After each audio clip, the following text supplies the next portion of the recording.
Samuel Celis, and I am from Self-Design Learning Academy, and I am 10 years old.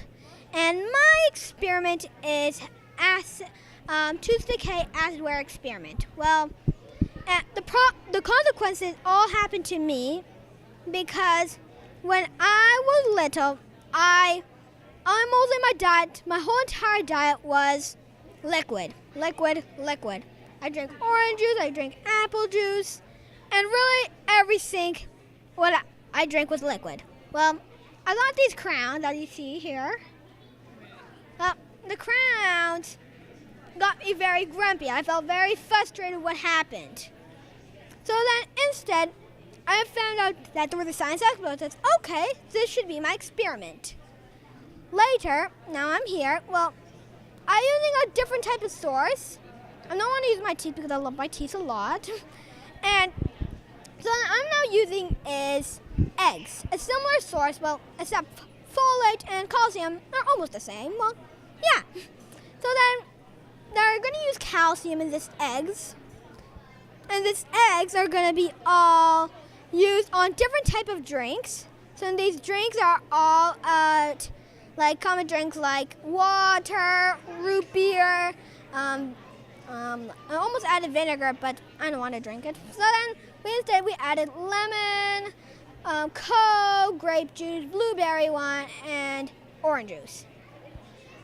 We all tested them and dipped them all in and stayed direct contact for 24 hours. Nothing effects happened, except the lemon juice that we had to remove it eventually after. Sadly, we had to remove it. Well, instead they found out and it began making bumps on the eggs. They began getting dried out. And yeah, mostly got dried out. And it was crumbly, the eggshell. Well, as we see over here, there is some calcium over there. And this calcium is pretty, well, actually, as they see at the bottom, there's calcium, so they did eat some. Well, everything happened. Well, my hypothesis for the scientific part was that orange juice and water was the best drinks that I could ever drink. Well, I done my experiment using eggs, containers, and drinks. Well, you could choose any type of drink you really want. It just depends that has water. After that, I had gone and tested them with pH strips. I didn't eat last year that experiment, well, not in the Science Expo. Well, I just visited just to pick up some books, and later I saw this super interesting project. Well, no time to talk about that. So then it happened that I used the pH strips, and over here, I think it does not show. Well, it shows all these pH. A pH is a scale that it gives out the concentration scale, similar to an earthquake scale. It's like 9.2 for an earthquake, but it's a little bit the opposite. So then, the lower the number, the higher the acidity. The lower the number, the higher the lower the number, the higher the acidity, and the higher the number, the lower the concentration. So then that what actually had happened, well, mostly my goal was to make all the drinks happen to be good. Well, I used all these common drinks. Well, my conclusion is that we should always stop and drink these bad drinks, these good drinks. Well, but another question might pop in mind. Is it okay if I just take a drink and then I brush my teeth directly? That many people would say, yes, it's good. Yes, it's good. Perfect. Other person would say, no, it's not good. No, it's not good. Well, the answer is actually it's not good. It will actually make it worse when you brush your teeth. Well, for that moment, it makes it worse to brush your teeth. But when you brush your teeth, it always helps out to get your teeth better. and healthier. It makes mostly for health protection. That really helped that wear off the effect. So then the teeth I had used over here, I made all these teeth to make it. Well, instead, my conclusion now is to use to always avoid drinking wine, even though it's heartbreaking for adults, like my dad, because he loves blueberry wine. And other people who like probably drinking cocktail, probably some people like drinking cocktail, they should probably avoid drinking it a little. And other drinks like Coke, root beer, and orange juice. Yeah. My name's Randy Alex, Dr. Randy Alex, if you will, but Randy's just fine. Yes. I am a past chemistry instructor at Douglas College. I've just recently retired the last couple months, and I am delighted to be here judging the science fair right here. As you can see, this young man right here has got a very interesting project. I haven't had a chance to talk to him about it yet. We have in the language of instructing, a rubric, a grading scheme for analyzing each of the projects here. So we're chatting with each of the participants, getting a sense of what they've done visually. You can see this young man's done a very nice job in his poster here.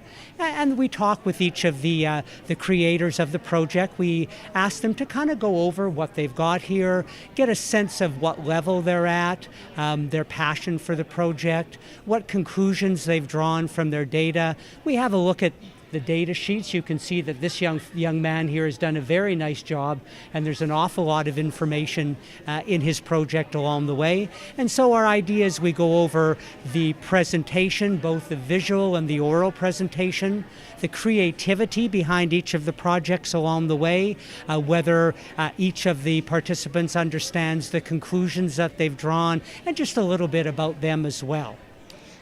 My name is Baran Bahraini.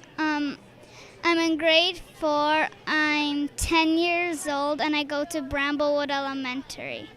My project is about how to make a better string phone. The history of the string phone is the inventor was Robert Hooke. It was used 400 years ago, and it was also called the lover's phone because two people could only use it. And how it works is that the air molecules around the can vibrate when you talk through it, and then make the string vibrate, then makes the other cup vibrate, which makes the other person hear what you're saying. Materials that I used were string, cups and cans, decibel meter to measure the loudness, and a sound maker to use the same sound for the rest of the experiment. And I needed a quiet room so the experiment doesn't get messed up. Now the experiments I did were, I made a string phone.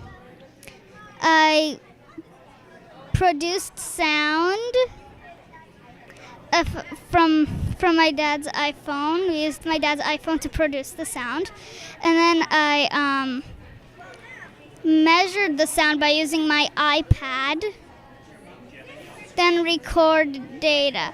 When I did recorded data, some of it didn't turn out as we thought so we repeated them several times, and they kept coming with the same results. My name is Dan Henschel. I'm a mathematics instructor from Douglas College, and we're here today adjudicating these science projects from the School District 43. And what we're looking for here primarily in their presentations is their methodology and their scientific inquiry, the nature of their questions and hypothesis that they have. And through their discussions with me, I get a sense of what they've done and how they've developed their conclusions from either the data that they've taken or just how they've put together a project. among some of the things that we do see, some are experimentally based and others are technologically based. And what I can say is that we've seen a nice spectrum of topics and levels of difficulty and challenge, and from the environment to some of the more technologically oriented subjects. Oh, okay. So, guys, we're going to continue on from here, and I want you to tell me a little bit more about your nuclear fusion topic. So, I'd like you to tell me a little bit more about your helium project. All right, so both deuterium and tritium, are isotopes of hydrogen, and when they come together, they form helium-5, which then later turns into helium-4, and during that process, some mass is lost, and and the neutron is released. The neutron gets smaller because its mass is lost, and that lost mass later becomes energy. Right. So, is this if this is the neutron that's given off? Is that the one that comes off? Yeah. Along with a little bit of extra energy from gamma rays. I see you've got gamma rays, and what's that one? Neutrino. And so that's part of the extra energy that's given off?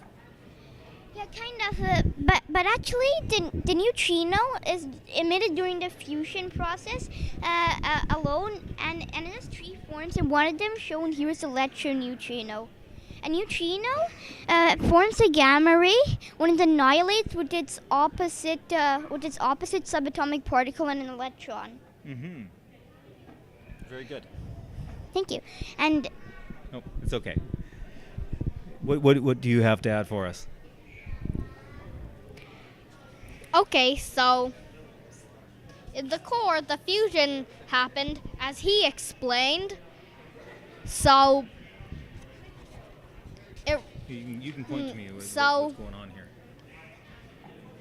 That's your core? The energy radiates through this zone, and in the convection zone, it starts moving differently.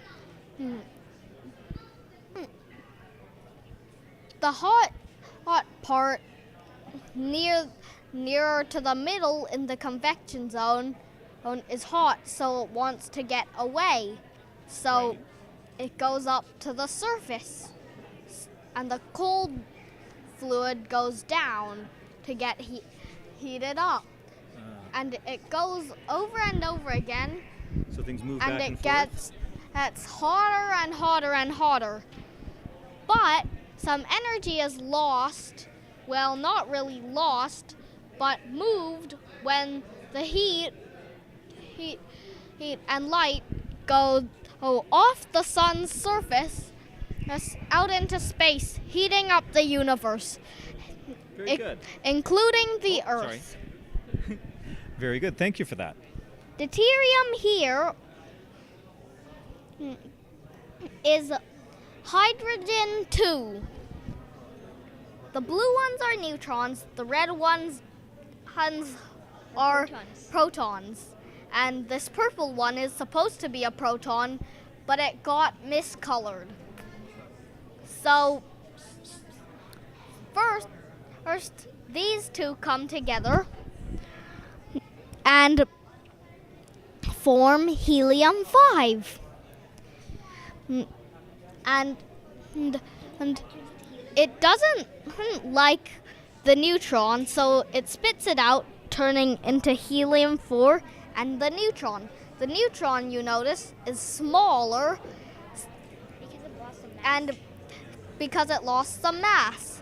It also releases a neutrino during this process and some energy.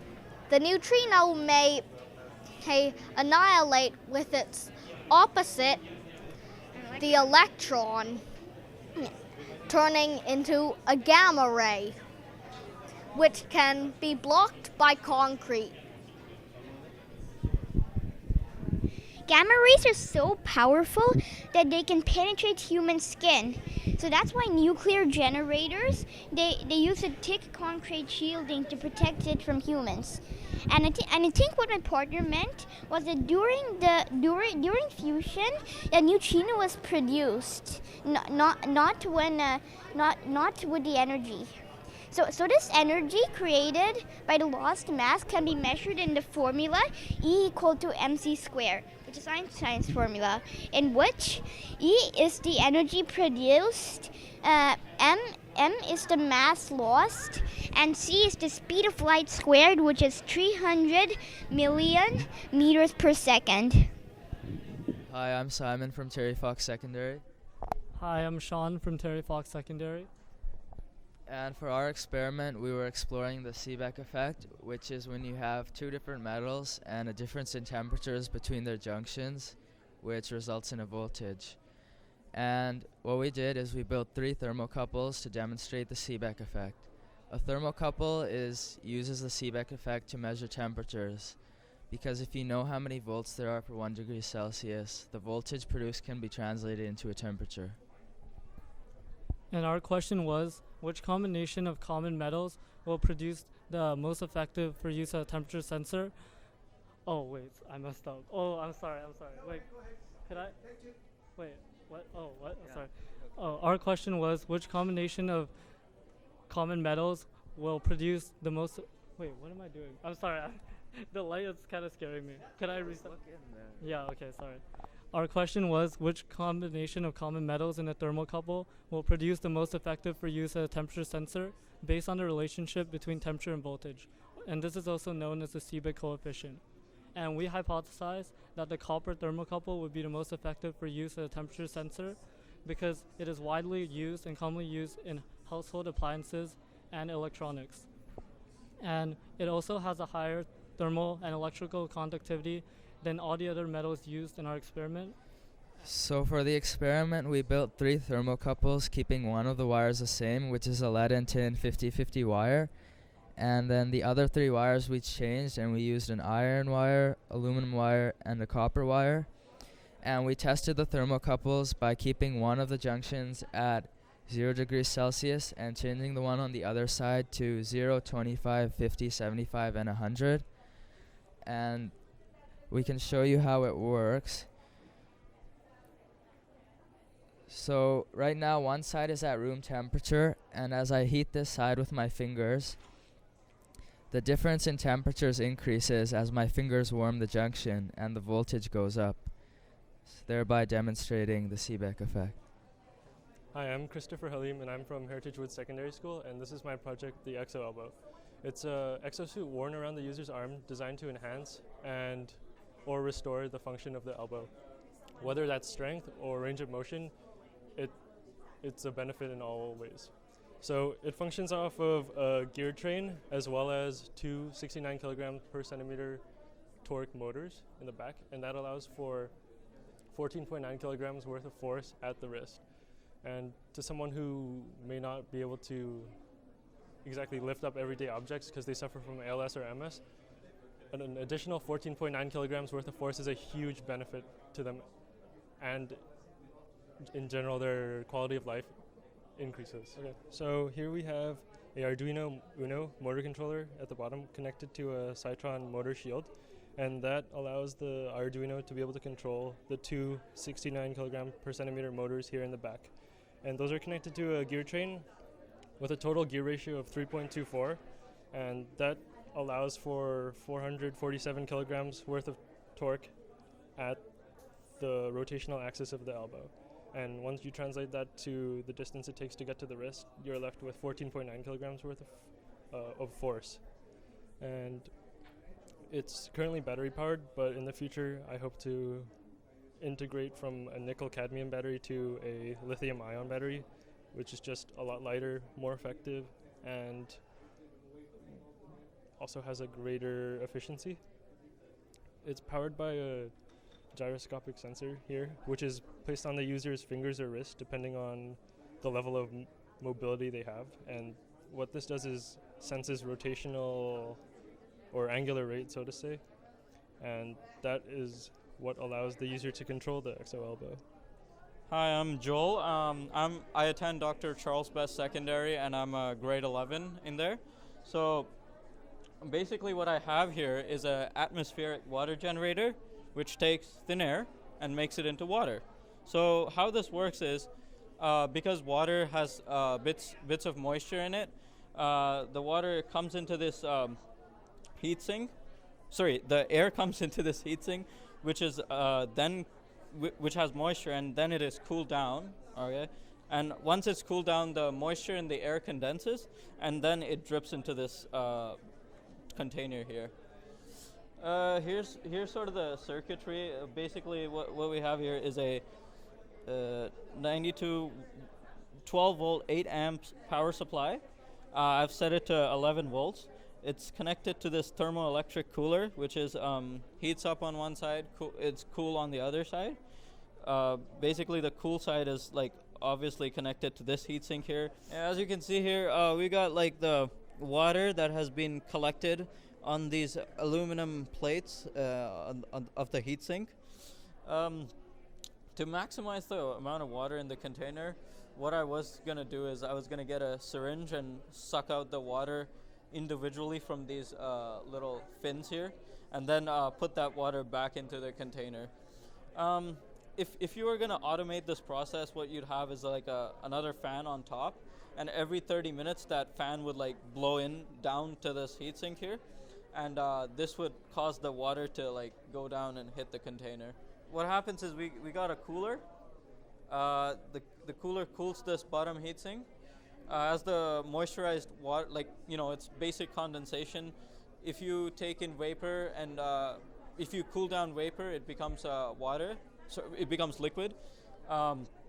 Basically, as the moisturized air hits the cool heatsink here, it becomes water, liquid water that you can eventually drink. Usually it would go through a purification process. To be used in third world countries, what I would have is maybe a solar panel so that this could be fully power independent. So, Melody Otavainen, and I'm from Terry Fox Secondary School. And then my partner is Mika Kron. So our product is dry shampoo, and we have it just in this hairbrush here. So basically, the bottom of this hairbrush is a soft plastic, so you're able to squeeze it and then also brush the dog while the dry shampoo comes out. And the dry shampoo was made with cornstarch, a vanilla essence, and baking soda. And this helps clean the dog's fur, and it gets absorbed into the skin and fur to clean it more. So basically how we decided this is because we wanted a more effective way to how to use our dry shampoo. So as the dry shampoo goes through the brush, it comes out the bristles. So as you brush it, between 10 to 20 brushes, the dry shampoo will be absorbed into the skin's to the dog's skin and fur. So it'll be more effective, and it won't require water, so it'll be less mess. Hi, my name is Sienna, and this is Yuan. And so today we found out many people are using water beads instead of soil to grow their plants. So we were curious, how do the water beads help the plants to grow? And are they actually better than soil? So we did this experiment. Basically, the beads we used were sodium polyacrylate beads. They function off hydrogen bonding. They create really long chains of hydrogels. They can expand up to 1,000 times of their own weight, which helps, considering basically they contain just water in a hydrolocked kind of sort of system. Essentially, we can use it in a lot of different applications. For example, extraterrestrial agriculture. NASA uses it in their own seedling experiments, considering it doesn't get everywhere like soil would. The soil particles would make it incredibly inefficient in the future. With the gel, we can manage to tailor the pH, the nutrient level. You can tailor anything to the plant-specific needs, which would help a lot. In our project, we compared it with normal soil. So in our first reiteration of the project, the mung beans in the gel grew a lot slower than the mung beans in the soil, and we wanted to mitigate those effects for our second attempt. So in our second attempt, we sprouted the beans separately. We allowed them 1 day of uninterrupted soaking, and then we plopped them in the substrate, and then they were able to grow a lot better and approximately at the same rate, which helps considering soil and the gel have the same level of growth, and it will be very useful in the future. Hello, my name is Sunny Lee, and I come from Port Moody Secondary School. For my science fair project, I chose truss bridges as my project. The purpose of this project was to see whether differences in the design of truss bridges influence the amount of weight they can carry. So, across the Vancouver area, there are many different types of truss bridges, like the Burrard Bridge here, the Second Narrows Bridge, and a train bridge over here. For my purpose was to see whether an arc will perform better than if it was a straight line. Hi, I'm Andrew from Port Moody Secondary. And I'm Aaron, also from Fort Moody Secondary. And today we're asking the question, what is the effect of different wavelengths of light on plant growth and health? Since shorter wavelengths have more energy, therefore plants exposed to the shorter wavelengths will stay healthier and grow more. Over the course of 2 weeks, we tested 4 plants. We had a control which was exposed to regular sunlight, 1 plant which was red, green, and blue.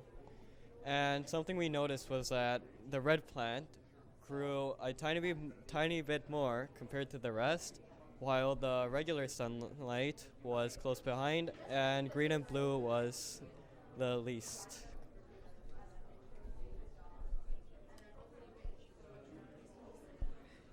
So as opposed to our hypothesis, it actually turned out that the plants exposed to light of longer wavelengths, grew better.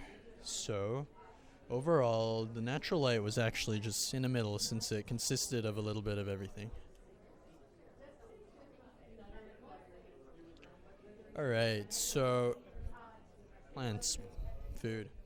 Obviously we all need food, and if there's any way we could improve just the efficiency of growing food, even if through something small like this, we believe it'd be beneficial to us. You know, something so small, even though it has such little effect on the growth, can have a very big effect in the long run. Hi, I'm Nastrin. Hi, I'm Palak, and we're from Port Moody Secondary School. So our project is named Would You Touch These Apples? So basically what we were testing with this project was which natural food preservative would work best in keeping sliced apple halves fresh for the longest period of time. So by fresh we're referring to growing the least amount of mold, oxidizing the least, and just in general looking the most edible. So we were expecting that lemon juice and garlic would perform the best. However, what we actually ended up discovering was that the wine and the apple cider vinegar ended up performing the best. So the apple halves covered in lemon juice and the garlic grew mold very quickly, so on day 5 of the experiment, whereas the wine and the apple cider vinegar throughout the entire course of the experiment never grew any mold and were also very firm. So we discovered that those two were the best. And then we also tested olive oil, which did not perform well at all. It ended up growing a lot of mold. And we also had our control condition, which we didn't add anything to, which actually also did fairly well. Yeah, and the purpose of our project was basically that in the old days, in the 1900s, people used to use natural food preservative to preserve their food, and nowadays we use all these artificial preservatives and hormones to make our food better and preserve it.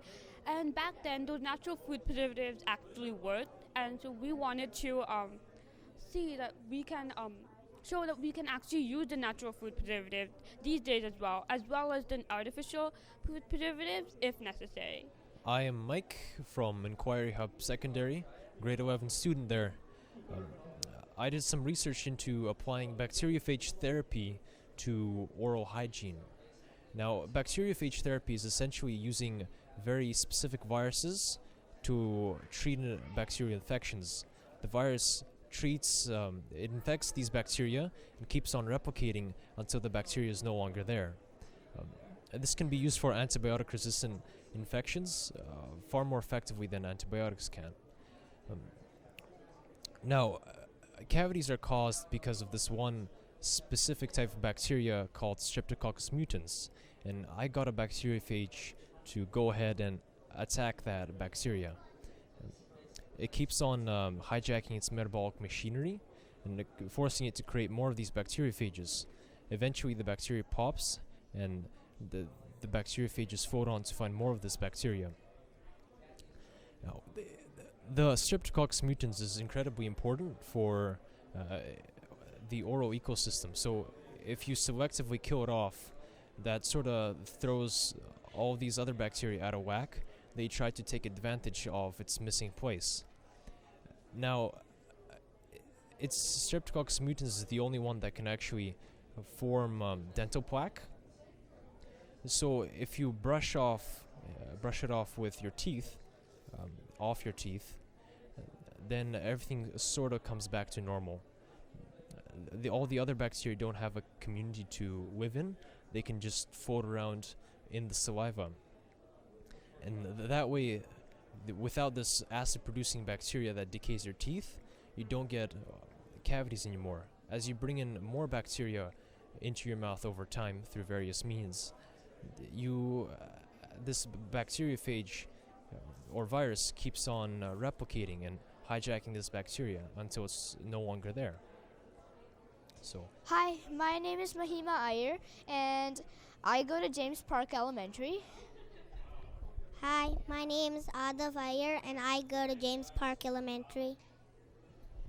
So this is our project, Music to My Heart. And so what this project is about is it's about how rock music and slow music helps you sleep or not.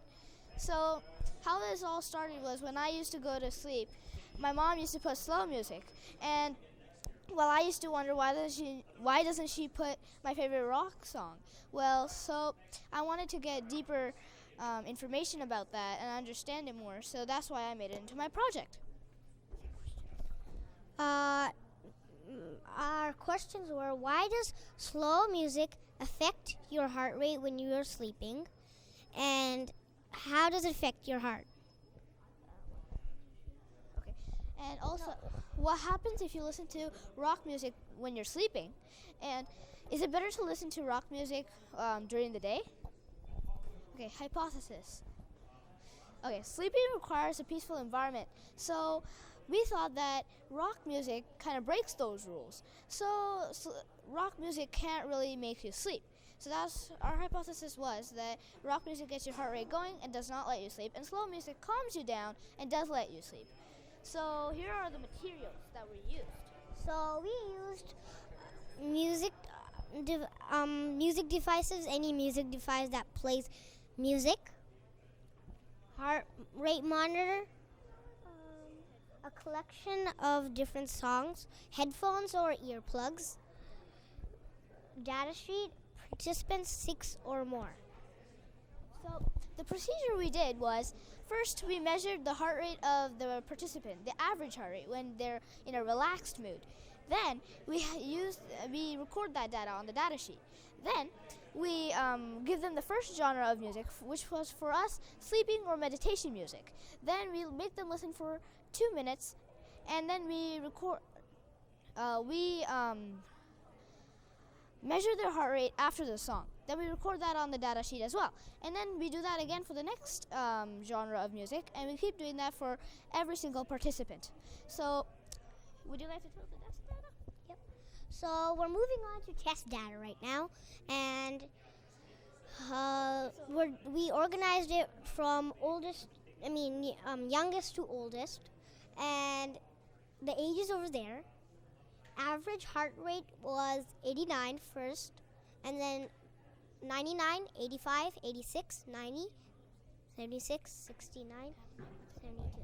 So we also saw an increase in every person's heart rate when they listened to rock music, and we saw a decrease in every person's heart rate when they listened to meditation music, except for Alan, that is 65 years old and went back to 72. So, and our conclusion is, you want to read the first one? I found out that loud music with a higher tempo will not let you sleep because it makes your heart rate higher. It is also better to listen to rock music during the day because when your heart rate is higher, you have a better performance. So it's better to listen to it when you're working or need to get something done really fast. And another question we had that is not answered in the conclusion is, what happens if we listen to rock or pop during the day? the night, well, you won't have a very peaceful sleep. So, thank you for listening. Hi, my name is Maya Smith from Terry Fox Secondary, and my project is called Eco-Earth. We had 2 innovations. One was the Eco-Shred and one was the Eco-Charge. Our hypothesis was that we believe that by using our food waste for compost and decomposition, that we can turn it into biofuel and to charge such things as a portable charger to charge your devices. So this one here is called the Eco-Shred. You put your food waste into it and it shreds it up into tiny pieces. Those tiny pieces decompose with the help of heat and turn it into soil. You can then take that soil and put it out in your garden, or you can put it into this thing called the Eco-Charge. The Eco-Charge heats up to 500 degrees Celsius and turns the soil into an oil. And when the oil heats up to a certain heat, it'll turn into a gas, which is the biofuel, and that's how it would charge your phone. My name is Ardalan. I go to Port Moody Secondary in grade 10, and this is my project. It's an energy-saving light bulb, and it will automatically control the lights in the rooms of your house. So the problem with light bulbs are that people forget to turn them off, and it wastes a lot of electricity.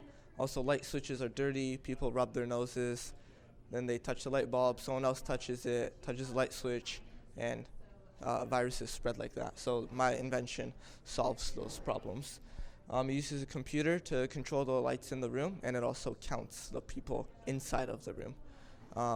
It uses 2 sensors, and depending on which one gets triggered first, it can tell if someone walks in or out of the room.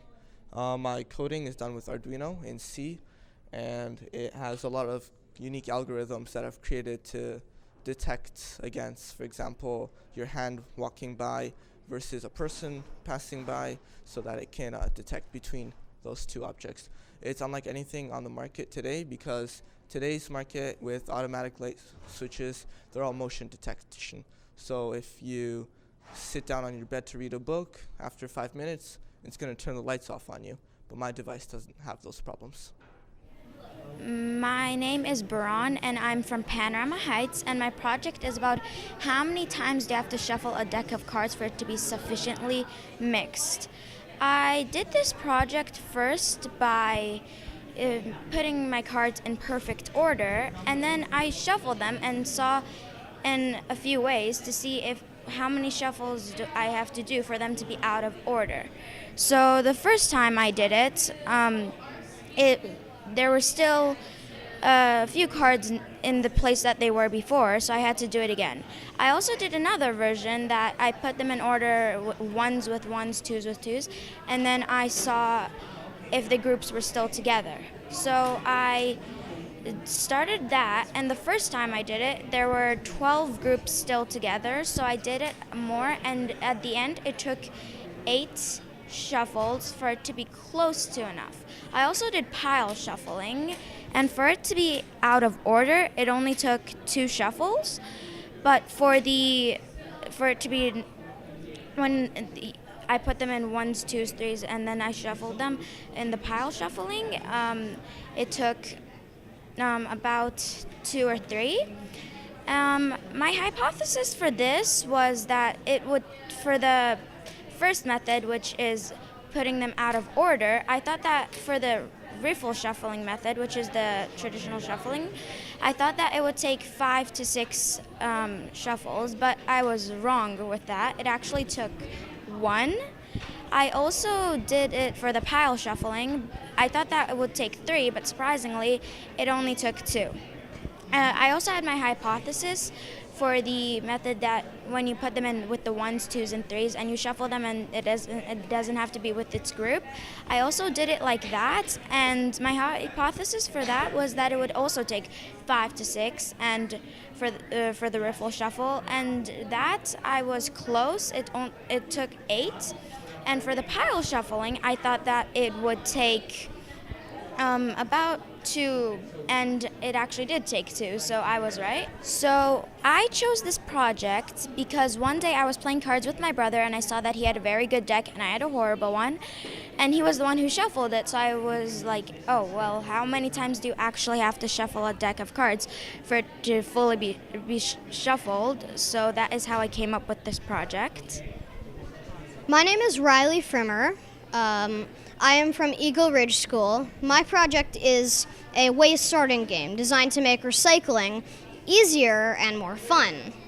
So it works because a Minecraft game and a Python script are hooked up together, and they interact with each other and send signals to another device that sends signals to a servo motor, twisting the servo motor arm, pushing garbage into the trash bin and recycling into the recycling bin.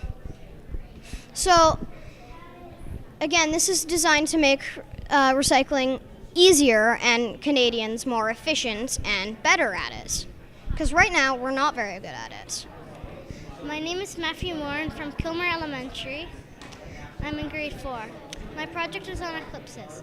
My question was, how do solar and lunar eclipses work? Can we demonstrate it so that people can understand easily? A solar eclipse happens when the moon passes directly in front of Earth, and it casts a shadow on the Earth. My name is Matthew Moore. I'm from Kilmer Elementary. I'm in grade 4. I did my project on eclipses. My question was, how do solar and lunar eclipses work? Can we demonstrate it so that people can understand easily? Solar eclipse works when the moon passes between the sun and the Earth, and it creates a shadow on the Earth. A lunar eclipse happens when the moon goes directly behind the Earth, and the Earth casts a shadow on the moon. The reason why lunar eclipses don't happen every month is because the moon goes around the Earth at a slight tilt, so it doesn't happen every single month. Okay.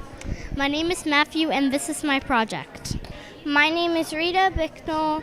I am 10 years old, and I'm from Eagle Ridge Elementary School. My name is Zoe Sarah Bosing, and I'm 11 years old from Eagle Ridge Elementary School. We did our project on experiments on slime, and we used 3 different types of slime: heat sensitive, light sensitive, and pressure sensitive, or oobleck. We have the slime here, and we did different things with them. The reason we chose this project is because we learned all about slime at school, and we wanted to show that there are science in everyday household objects, and that we want to show how, what things could happen in things that you never thought there would be science in. So here we got heat sensitive, which basically with heat or coldness changes color. So here we got an ice pack, which when you hold it on, it turns like a darker purple. And here we got a heat pack. When you hold it on, it'll turn back to the normal room temperature. Here we have the light sensitive slime, which reacts to this black light that we have here. 5, 4, 3, 2, 1. You can see it turned pinkish, and it also reacts to this lamp we have here. And as we hold it up, you can kind of see it's changing to a bright pink. See? And here we have oobleck, which when you sink your fingers in, if you slowly let your fingers sink in, your finger gets all gloopy, and if you hit it hard, your fingers only get wet. And it's like a solid. So basically, if you stir slowly, it'll be like a liquid. But if you pound it hard, it's like a solid. My name is Rian Bella. I go to Kilmer Elementary School. I'm 10 years old. And for my project, I did soil erosion effects on the salmon in BC. So I came about this project whenever I saw that a lot of salmon are dying. And this is a problem because it's all happening in Burke Mountain. I learned all this from Rob Hugendorn, who's an environmental scientist, and also the Watershed Society. And so, yeah, in my 3 containers, I have plants, which represents the forest, netting, which represents what humans do to stop this, and just plain soil, which represents what happened in Burke Mountain. I watered it from the top for 5 days, and these are my results that came in. So the salmon are happier in the one with the plants because it has less congested water. And in this one, it has, and for this one, it's really congested water, and the fish will probably die.